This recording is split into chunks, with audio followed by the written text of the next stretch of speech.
තාම්‍රපන්නි උරුමයේ YouTube නාලිකාවට සාදරයෙන් පිළිගන්නවා. අපගේ පුරාණ උරුමය හා ස්වදේශීය දැනුම පිළිබඳ වැඩිදුර ඉගෙන ගැනීමට අපගේ නාලිකාවට දායක වන්න. ආයුබෝවන් තාම්‍රපන්නි උරුමය සොයා යන ගමනේ අද නවාතැන රෝමතියන් සැඟවුණු සුන්දර රූමස්සල.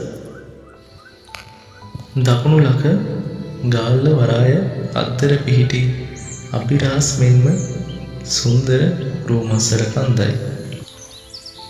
ගාල්ල වරායේ මෑත කෙළවරේ සිට බලන විට ඉසුරුමත් රූපෙලක්සේ දිස්වෙන මේ රූමස්සල කඳු වැටිය නෙතට ගෙන එන්නේ මහා ආශ්චර්යයක්.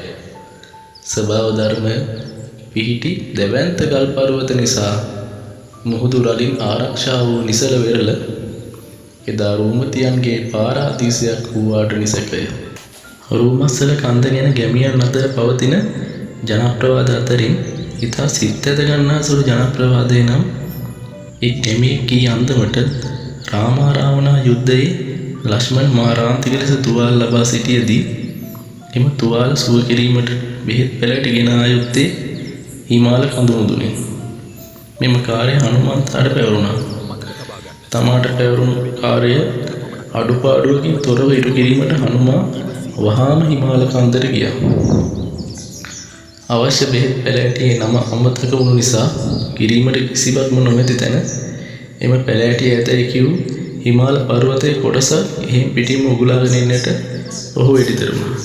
අවශ්‍ය බෙහෙත් පැළෑටි ලබාගත් පසු නැවත හිමාල කන්දරම ගෙන ගොස් දැමීමට හනුමන්තාට පැවරුණද අදාළ කාර්යය නිම වූ නිසා ඔහු එය මේ රටේම දැමුණා.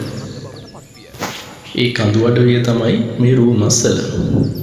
ගැමියන් තර්කානුකූලව එය ඔප්පු කරති.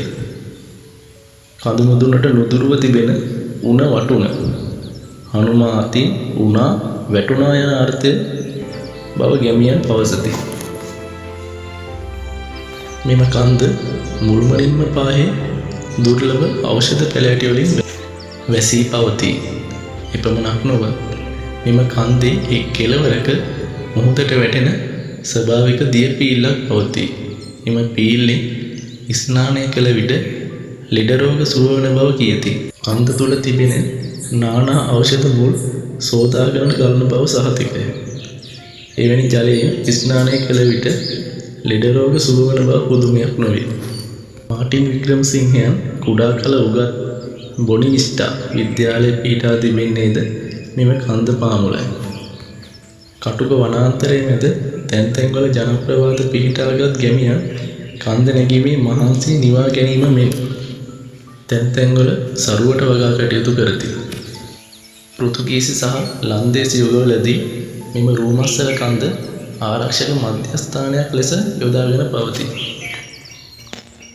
එහි කන්ද මුදුනේ අඩි 300ක් පමණ යුද කටයුතු සඳහා භාවිතා කළ සෝදිසි කුළුණක්ද පවතී.